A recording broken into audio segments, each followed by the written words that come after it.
Lezi sebenzi izolemini zivala umzila obhekene eningizimu omgwaqo M1 kwaphazamiseka ukuhamba kwezimoto eGoli emva kokufinyelela kwangqingetshe kwezingxoxo zemiholo. Bezifuna ukukhokhelwa imali ebalelwa ku-10.3 billion wamarandi ukusukela ngo-2016. It is very important, of course. These are our employees in the city. So the city depends on these employees to deliver quality services, and therefore finding each other as parties is critically important. Hence you see the long protracted discussions that are taking place.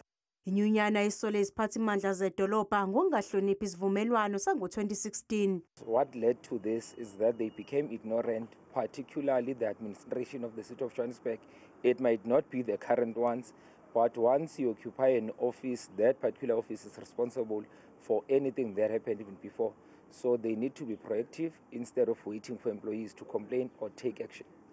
Iziphathimandla zedolobha ziyavuma ukuthi ayikho imali yanele, kodwa isamu ixwayise ngokuthi kumele kubanjwe izingxoxo ezizoqeda isiteleka ngokushesha. So the success of these talks will then put stability to the city of Johannesburg in terms of its administration and also service delivery.